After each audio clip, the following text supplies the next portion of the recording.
नमस्कार, स्वागत है आपका हॉर्नबिल टीवी में और मैं हूं आपके साथ शिखा सकलानी। बुलेटिन की शुरुआत करते हैं खबरों के साथ। मुख्यमंत्री पुष्कर सिंह धामी शनिवार को गदरपुर पहुंचे। ऐसे में उन्होंने बीजेपी विधायक अरविंद पांडे के आवास पर पहुंचकर उनसे मुलाकात की। दोनों नेताओं के बीच तमाम मुद्दों पर चर्चा की गई।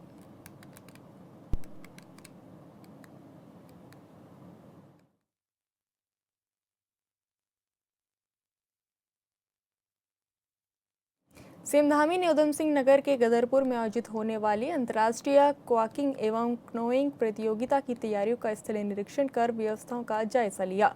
इस दौरान उन्होंने संबंधित अधिकारियों को प्रतियोगिता से जुड़ी सभी तैयारियों को निर्धारित मानकों के अनुरूप समयबद्ध रूप से पूरा करने के निर्देश दिए। उन्होंने कहा कि इस तरह के अंतर्राष्ट्रीय आयोजनों से न सिर्फ साहसिक खेलों को बढ़ावा मिलेगा, बल्कि प्रदेश में पर्यटन, स्थानीय रोजगार और आर्थिक गतिविधियों को भी नई गति प्राप्त होगी।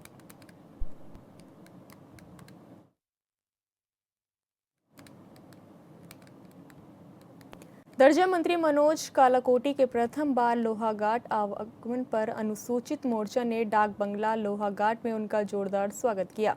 इस दौरान उन्हें पुष्पगुच्छ एवं शॉल भेंट कर दर्जा राज्य मंत्री बनने की बधाई दी। वहीं दर्जा राज्य मंत्री ने दायित्व देने के लिए मुख्यमंत्री पुष्कर सिंह धामी और बीजेपी हाईकमान को धन्यवाद दिया।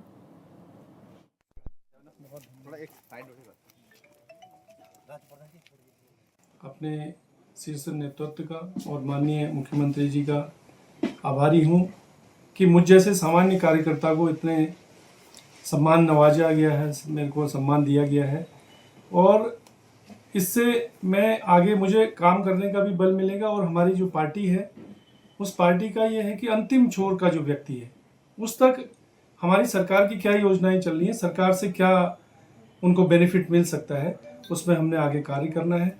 मैं आप सब लोगों का आभारी भी हूँ और मैं ये मेरा अपना घर का जनपद भी है चंपावत और माननीय मुख्यमंत्री जी की विधानसभा भी है, तो हम लोगों ने सब ने मिलजुल कर ऐसे कार्य करने हैं कि आगे जाके अंतिम छोर के व्यक्ति तक जो है सफलता से और सानिध्य से आराम से जो है सारे कार्य यहाँ विकास के हो सके। लालकुआं विधानसभा क्षेत्र के विधायक डॉक्टर मोहन सिंह बिष्ट ने लालकुआं तहसील में 16 अभ्यर्थियों को आर्थिक सहायता के चेक वितरित किए। इस दौरान विधायक ने कहा कि राज्य सरकार जरूरतमंद और आर्थिक रूप से कमजोर लोगों की सहायता के लिए निरंतर कार्य कर रही है। मुख्यमंत्री विवेकाधीन कोष के माध्यम से जरूरतमंद परिवारों को राहत पहुँचाने की कोशिश की जा रही है।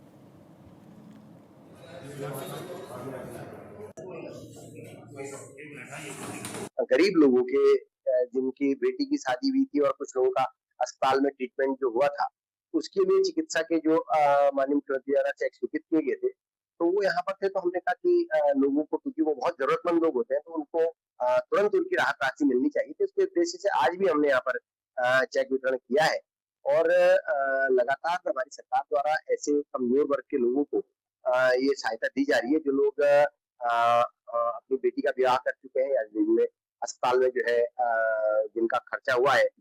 और ये क्रम आगे भी लगातार चलता रहेगा, क्योंकि माननीय मुख्यमंत्री जी का कहना, हमारी सरकार का कहना है कि गरीब, वंचित और ऐसे लोग जो है उनकी सेवा करना, उनके कार्यों को प्राथमिकता से करना हम लोगों का सबका कर्तव्य। यहाँ पर 16 चेकों का वितरण किया है। हमारे पास 38 लाभार्थी आज थे जिनके चेक आए हुए थे, तो बाकी लोग आ नहीं पाए हैं। तो 16 लोग आए, उनको हमने चेक यहाँ पर आज वितरित किए। देहरादून में मतदाता सूची को शुद्ध, अद्यतन और पारदर्शी बनाने के लिए विशेष गहन पुनरीक्षण अभियान को जन आंदोलन का स्वरूप देने की तैयारी शुरू हो गई है। इसी कड़ी में जिलाधिकारी एवं जिला निर्वाचन अधिकारी डॉक्टर आशीष चौहान ने आईटी पार्क से मतदाता जागरूकता रथों को हरी झंडी दिखाकर रवाना किया। जिलाधिकारी ने कहा कि 7 जुलाई तक चलने वाले इस अभियान के तहत बीएलओ घर घर जाकर गणना प्रपत्र का वितरण करेंगे और संकलन भी करेंगे। डीएम ने नागरिकों, प्रतिनिधियों और राजनीतिक दलों से सक्रिय सहयोग की अपील करते हुए कहा कि मतदाता सूची का शुद्धिकरण लोकतंत्र को मजबूत बनाने की दिशा में एक अहम कदम है। जैसा कि Dehradun as a capital town लगभग हमारे जो वोटर्स का नंबर है 13,76,000 के आसपास है और अभी हम लोगों ने रफली अराउंड 50% मतलब 46% है और 6 लाख से ऊपर का अभी तक हम लोगों ने एनुमरेशन फॉर्म्स डिस्ट्रीब्यूट कर दी हैं। तो हम रेगुलरली इसको मॉनिटर भी कर रहे हैं और बीएलओज जिनकी संख्या लगभग 1800 के आसपास है, तो उनको लगातार हम लोग मदद देने की कोशिश कर रहे हैं ताकि जल्दी से जल्दी उनकी समस्याओं का भी समाधान हो और वोटर्स को भी टाइमली फॉर्म्स मिल सकें। देश में जनसंख्या नियंत्रण कानून की मांग को लेकर पिछले 32 वर्षों से अनोखा अभियान चला रहे मेरठ निवासी दिनेश तलवार और उनकी पत्नी दिशा तलवार ने शनिवार को मसूरी में लोगों का ध्यान अपनी ओर खींचा। दोनों ने लाइब्रेरी चौक से माल रोड तक उल्टा चलकर जनसंख्या नियंत्रण के प्रति जागरूकता का संदेश दिया। दिनेश तलवार ने कहा कि उन्होंने साल 1994 में जनसंख्या नियंत्रण के समर्थन में जन जागरण अभियान शुरू किया था। समय के साथ उनकी पत्नी और बच्चे भी इस मिशन से जुड़ गए। उनका दावा है कि वो अब तक देश के करीब 400 शहरों में पदयात्रा और जागरूकता अभियान चला चुके हैं। साथ ही उन्होंने कहा कि पिछले 32 सालों से देश के प्रधानमंत्री और राष्ट्रीय नेताओं से मिलने का समय मांग रहे हैं, लेकिन अब तक किसी प्रधानमंत्री से मुलाकात नहीं हो सकी। उन्होंने कहा कि 3 वर्ष पूर्व उत्तराखंड के मुख्यमंत्री पुष्कर सिंह धामी ने उन्हें मिलने का समय दिया था और उनके अभियान की सराहना भी की थी। देश का नौकरी नहीं है, पानी नहीं है, बिजली नहीं है और सपोर्ट तो इतना मिला है कि आज़ादी के वक्त 33 करोड़ थे और आज 150 करोड़। जब भारत की आबादी 84 करोड़ थी तब हमने इस आवाज़ को उठाना शुरू किया और दुर्भाग्य से देश के कर्णधारों ने, देश के राजा ने कभी भी इस समस्या की ओर ध्यान नहीं दिया और भारत की आबादी संसार में सबसे अधिक हो गई। और भारत इस बात के लिए भी जाना जाता है कि भूख, गरीबी, अशिक्षा, प्रतिभा पलायन, पानी की समस्या, आवास समस्या, न जाने कितनी समस्याएं इस देश में पैर पसार रही है। और जहां देश के राजा खामोश है, वहीं पर देश की जनता ने भी खामोशी की चादर ओढ़ रखी है। सामाजिक दायित्वों से भारत का नागरिक विमुख होता जा रहा है और इस समस्या की ओर ध्यान नहीं दे रहा है।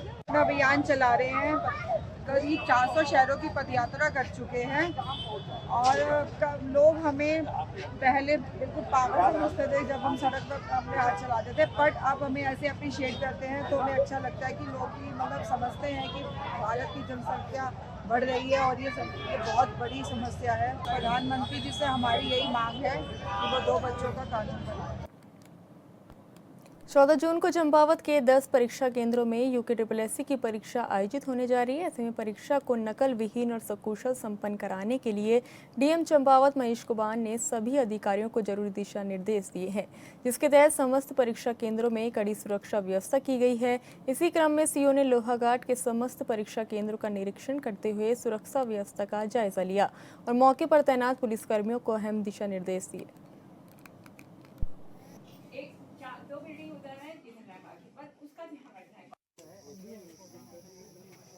कल दिनांक 14 जून को हमारी जो यूके की परीक्षा है ये हो रही है।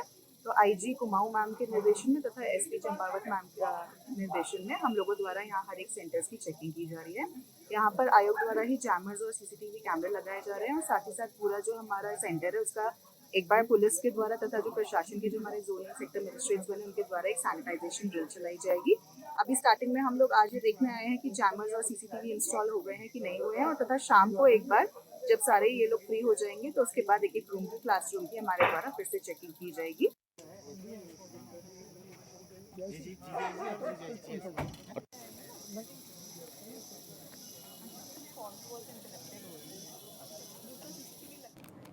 इस खबर पर ज्यादा जानकारी के लिए संवाददाता लक्ष्मण बिष्ट हमारे साथ जुड़ चुके हैं। लक्ष्मण, कल यूके की परीक्षा होने वाली है, ऐसे में पुलिस प्रशासन द्वारा क्या कुछ व्यवस्था की गई है और कितने परीक्षा केंद्रों में परीक्षा होनी है? कल रविवार को यूके की परीक्षा होने जा रही है। आपको बता दें कि चंपावत में कल यूके की परीक्षा होनी है, जिसको लेकर पुलिस प्रशासन अलर्ट मोड पर है। डीएम के सख्त निर्देश के बाद सीओ ने परीक्षा केंद्रों का निरीक्षण किया। पुलिसकर्मियों को अहम दिशा निर्देश उनके द्वारा दिए गए। परीक्षा को नकल विहीन सकुशल संपन्न कराना ये प्राथमिकता है, डीएम द्वारा कहा गया है। आपको बता दें कि चंपावत में कल यूके की परीक्षा होनी है, जिसको लेकर पुलिस प्रशासन द्वारा पुख्ता इंतजाम किए गए हैं। चंपावत के 10 परीक्षा केंद्रों में यूके की परीक्षा आयोजित होने जा रही है। ऐसे में परीक्षा को नकल विहीन और सकुशल संपन्न कराने के लिए डीएम चंपावत मनीष कुमार ने सभी अधिकारियों को दिशा निर्देश दिए हैं, इसके तहत समस्त परीक्षा केंद्रों में कड़ी सुरक्षा व्यवस्था की गई है। इसी क्रम में सीओ ने लोहाघाट के समस्त परीक्षा केंद्रों का निरीक्षण किया और सुरक्षा व्यवस्था का जायजा लिया गया। मौके पर तैनात पुलिसकर्मियों को भी इसके अहम दिशा निर्देश दिए गए। आपको बता दें कि UKSSC की परीक्षा कल आयोजित होने जा रही है, जिसको लेकर चंपावत में 10 परीक्षा केंद्र बनाए गए हैं, जहां पर पुलिस द्वारा अलर्ट मोड पर पुलिस है। डीएम चंपावत मनीष कुमार ने सभी अधिकारियों को दिशा निर्देश दिए हैं, जिसके तहत समस्त परीक्षा केंद्रों में कड़ी सुरक्षा व्यवस्था की गई है। सीईओ ने मौके पर जाकर परीक्षा केंद्रों का निरीक्षण किया और इस दौरान उन्होंने सुरक्षा व्यवस्था का जायजा लिया। मौके पर तैनात पुलिसकर्मियों से अहम दिशा निर्देश उनको दिए गए। आपको बता दें कि चंपावत में UKSSC की परीक्षा होनी है। कैंचीधाम मेले के दृष्टिगत प्रशासन और पुलिस की ओर से सुरक्षा व्यवस्था को लेकर सघन चेकिंग अभियान चलाया जा रहा है। इसी के चलते कालाडूंगी के नैनीताल तिराहे पर भारी जाम की स्थिति बन गई है, जिससे स्थानीय लोगों और पर्यटकों को काफ़ी परेशानी का सामना करना पड़ा। प्राप्त जानकारी के अनुसार कैंचीधाम जाने वाले मार्गों पर वाहनों की जांच के लिए पुलिस पूरी तरह मुस्तैद है। प्रशासन ने 2 पहिया वाहनों की आवाजाही पर पूर्ण प्रतिबंध लगा दिया है। सिर्फ उन्हीं वाहनों को नैनीताल की ओर जाने की अनुमति दी जा रही है जिनके पास होटल बुकिंग का वैध प्रमाण मौजूद है। फिलहाल पुलिस और प्रशासन यातायात को सुचारू बनाने के प्रयास में जुटा हुआ है।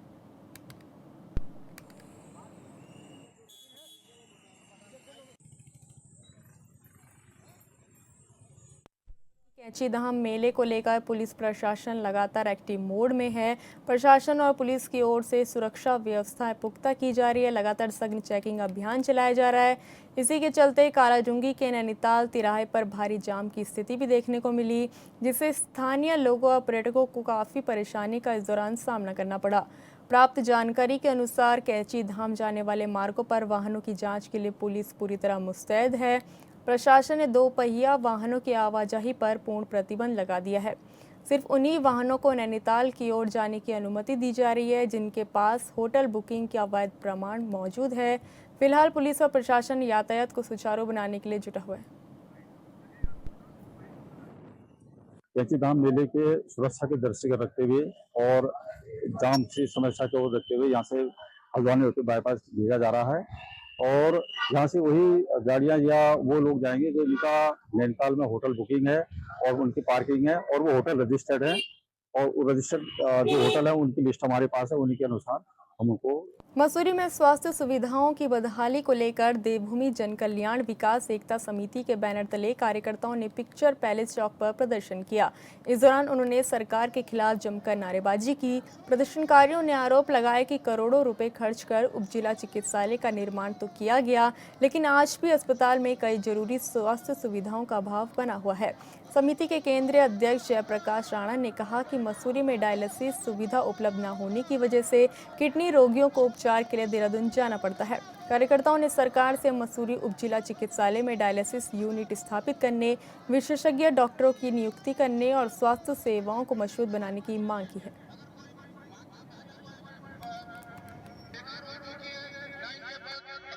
मौजूद भी हमारी जो स्टेट गवर्नमेंट है, ये जो मसूरी का जो हिस्सा है बिल्कुल राजधानी जो हमारी अस्थायी राजधानी उससे जुड़ा हुआ है। मसूरी के पार्ट अब देहरादून ही है।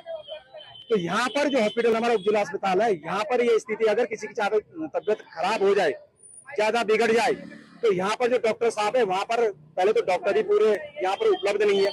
दूसरी बात बताऊं तो यहाँ पर उपकरण मौजूद नहीं है। किसी को डायलिसिस की अगर प्रॉब्लम आ जाए तो सीधा देहरादून भागते हैं, ज्यादा तबियत खराब हुई तो देहरादून भागते हैं। तो ये किस प्रकार का यह सिस्टम सरकार ने बनाया है। मेरा जो हमारे अभी पिछले महीने हम लोगों ने ज्ञापन दिया था एसडीएम महोदय को, समिति के माध्यम से हमारी देवभूमि जन कल्याण जो समिति एक ज्ञापन दिया था जो हमारे स्वास्थ्य मंत्री सुबोध उनियाल जी है कि भैया आप यहाँ मसूरी में आओ और ये जो हमारा जो जिला अस्पताल है यहाँ मसूरी का सिविल हॉस्पिटल, उसमें जाकर देखो अंदर कि वहाँ पर क्या क्या अनियमितताएं है, वहाँ पर क्या क्या सुविधाएं हैं आपने जो जनता को देनी है। लेकिन आप सिर्फ क्या है कि आपने ऐसी नीतियां वहाँ देहरादून में बैठ के बनानी है कि जैसे ठग विद्या होती है कि बस यहाँ से सिर्फ टैक्स लो और सिर्फ अपनी जेबें भरो, सुख साधन भोगो, अपने यात्रा करो, इधर उधर भागो, जो आपके जो चुनाव है उसमें जो पैसा लगाओ। आपका सिर्फ ये काम रह गया है। मसूरी की जनता के साथ आपने क्या किया है।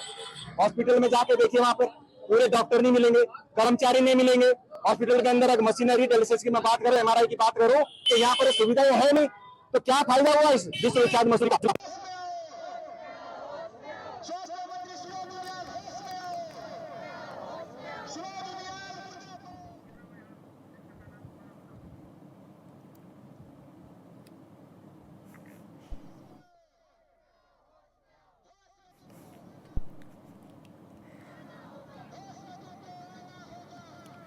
आपको बता दें कि मसूरी में स्वास्थ्य सुविधाओं की बदहाली को लेकर प्रदर्शन किया गया। इस खबर पर ज़्यादा जानकारी के लिए संवाददाता सुनील सोनकर हमारे साथ जुड़ चुके हैं।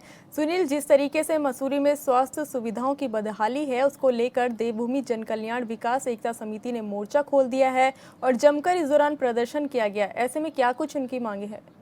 अशिका, देखिए, अगर मसूरी की बात करी जाए तो मसूरी में एकमात्र उप जिला चिकित्सालय है। यहाँ पर स्वास्थ्य सुविधाएं अपडेट नहीं हो रखी है, जिस वजह से ये सारी दिक्कतें यहाँ पर देखी जा रही है। और सबसे बड़ी बात यह है कि यहाँ पर डायलिसिस, कार्डियोलॉजिस्ट और कई ऐसे जो स्पेशलिस्ट डॉक्टर हैं वो यहाँ पर उपलब्ध नहीं है, जिस वजह से यहाँ पर अक्सर दिक्कतें आती है। जो पेशेंट यहाँ पर होते हैं उनको देहरादून रेफर किया जाता है और इसी को लेकर यहाँ पर ये जन कल्याण समिति के द्वारा आज यहाँ पर नारेबाजी की गई। स्वास्थ्य मंत्री के खिलाफ यहाँ पर जमकर नारेबाजी की गई। उनका ये कहना है कि मसूरी एकमात्र पर्यटक स्थल है जहाँ पर आसपास के गांव भी इससे जुड़े हुए हैं और पर्यटकों का भी यहाँ पर काफी भीड़ रहती है। और ऐसे में गंभीर बीमारी, खासकर कार्डियो अरेस्ट जो आजकल आम हो गया है, उसको लेकर कोई कार्डियोलॉजिस्ट नहीं है, यहाँ पर न्यूरोलॉजिस्ट नहीं है। इस वजह से और सबसे बड़ी दिक्कत है डायलिसिस की सुविधा उपलब्ध नहीं है, जिस वजह से यहाँ पर लोगों को बहुत परेशानी हो रही है। उनकी ये मांग है कि उनके द्वारा पहले भी ये मांग उठाई गई थी, परंतु ना तो सरकार और ना ही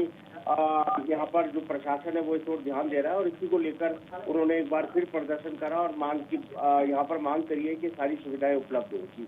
सुनील, हमारे साथ जुड़ने और तमाम जानकारी साझा करने के लिए धन्यवाद। हरिद्वार के प्रसिद्ध सिद्धपीठ मनसा देवी मंदिर में श्रद्धालुओं की सुरक्षा, व्यवस्था और मर्यादा बनाए रखने के लिए मंदिर प्रशासन ने बड़े फैसले लिए हैं। अखिल भारतीय अखाड़ा परिषद के अध्यक्ष एवं मनसा देवी मंदिर ट्रस्ट के प्रमुख श्रीमंत रविंद्रपुरी महाराज ने स्पष्ट निर्देश जारी करते हुए कहा कि कोई भी पुजारी महिला श्रद्धालु या अन्य भक्तों को आशीर्वाद देने के बहाने स्पर्श नहीं करेगा। अगर किसी पुजारी की ओर से इस प्रकार की शिकायत सामने आती है तो उसे तत्काल मंदिर सेवा से बहाल कर दिया जाएगा।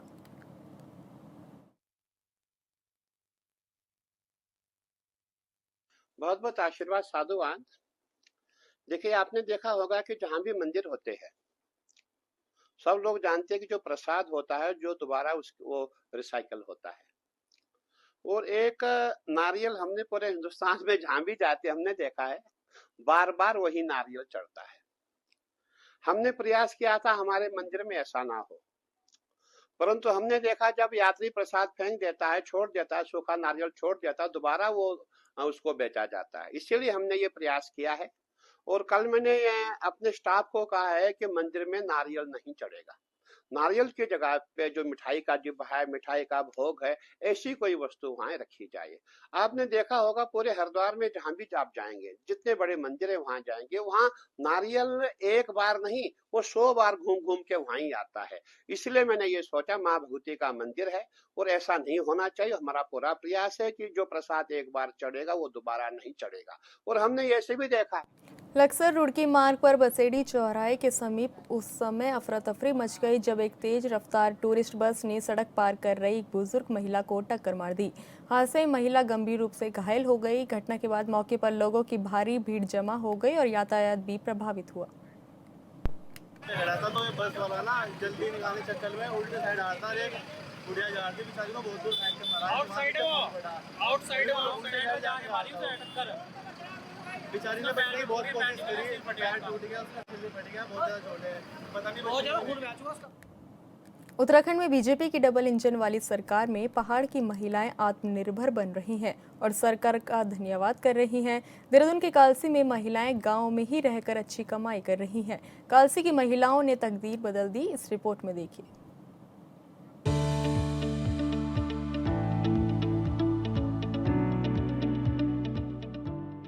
देहरादून जनपद के कालसी विकासखंड के हरिपुर गांव की महिलाओं ने आत्मनिर्भरता की एक नई मिसाल पेश की है।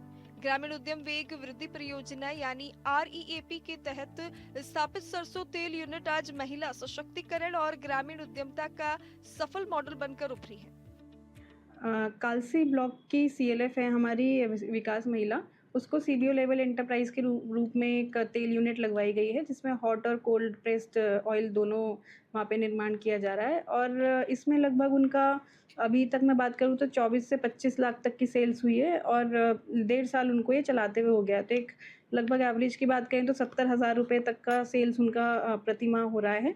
और इसमें CLF से हमारी जुड़ी सभी महिलाएं कार्य करती हैं। मेनली तो 4 से 5 महिलाएं इसमें अभी यूनिट पे काम कर रही हैं। नहीं, जो भी इसका प्रॉफिट होता है उसका जो डिविडेंड शेयरिंग है उसका मैकेनिज़्म पूरे CLF को जाने का भी इसमें प्रावधान रखा गया है और इस तरह से उनका आय में वृद्धि हो रही है। इसमें जो भी हमारा प्रोडक्ट्स निर्माण हो रहे हैं, हमारे हॉट और कोल्ड प्रेस, इसमें इनकी सेल्स है, HOH में जा रहा है, हमारा एक नीचे आउटलेट खुला है वहाँ जा रहा है, लोकल लोगों को भी कैटर हो रहा है, प्लस हमारा ऑनलाइन मार्केटिंग भी इसकी की जा रही है। हिलसम करके एक प्राइवेट प्लेयर हमारे हैं जिनके साथ हमने टाई अप किया है, उनके थ्रू भी इनकी डिमांड है और काफ़ी अच्छी डिमांड है, अच्छी क्वालिटी का तेल ये निर्माण कर रहे हैं। विकास महिला कलेक्टर लेवल फेडरेशन की तरफ से संचालित इस यूनिट में महिलाएं कोल्ड प्रेस और हॉट प्रेस सरसों तेल का उत्पादन कर रही हैं। हिलांस ब्रांड के नाम से बिक रहा ये सरसों का तेल अब स्थानीय बाजार से लेकर देहरादून तक अपनी पहचान बना चुका है। 10 लाख रुपए की लागत से स्थापित इस यूनिट से जुड़ी 764 महिलाएं आज आर्थिक रूप से सशक्त हो रही हैं। मेरा नाम रीना चौहान है। मैं उड़ान SHG की सदस्य हूँ। विकास महिला क्लस्टर की भी सदस्य हूँ। विकास महिला क्लस्टर का NRLM के द्वारा गठन किया गया, जिसमें कि 120 समूह हैं, 764 महिलाएं हैं और तत्पश्चात विकास महिला CLF का अनुबंध री प्रोजेक्ट के साथ हुआ। री प्रोजेक्ट के द्वारा विकास महिला क्लस्टर को धनराशि उपलब्ध कराई गई और जिसके द्वारा के सरसों तेल यूनिट का उद्यम स्थापित किया गया। यूनिट से हर माह करीब 70,000 रुपए की आय हो रही है, जबकि अब तक 24 से 25 लाख रुपए की सरसों तेल की बिक्री हो चुकी है। हाउस ऑफ हिमालय और IIT रुड़की जैसे संस्थानों तक इसकी पहुंच बन चुकी है। महिलाओं का कहना है कि इस पहल ने उन्हें रोजगार, आत्मविश्वास और पहचान तीनों दिए हैं। वहीं जिला परियोजना प्रबंधक सोनम गुप्ता ने इसे ग्रामीण महिलाओं के लिए प्रेरणादायक मॉडल बताते हुए कहा कि ये पहल आत्मनिर्भर उत्तराखंड के विजन को मजबूती दे रही है। इस उद्यम में सभी बहनों को रोजगार प्राप्त हुआ। अंत में मैं उत्तराखंड सरकार का धन्यवाद करना चाहती हूँ और जिला प्रशासन का, NRLM का और रीप का, जिन्होंने कि हमारे को इस काम करने का अवसर प्राप्त हुआ। दरअसल राज्य में बीजेपी की डबल इंजन वाली सरकार है, जिसके मुखिया हैं पुष्कर सिंह धामी। मुख्यमंत्री पुष्कर सिंह धामी के कार्यकाल में पहाड़ की महिलाएं न सिर्फ आत्मनिर्भर बन रही हैं, बल्कि कई लोगों को रोजगार भी दे रही हैं। लाखों महिलाएं अब तक लखपति दीदी बन गई हैं और लाखों महिलाएं उसी राह पर चल रही हैं। Bureau report, hornbill TV.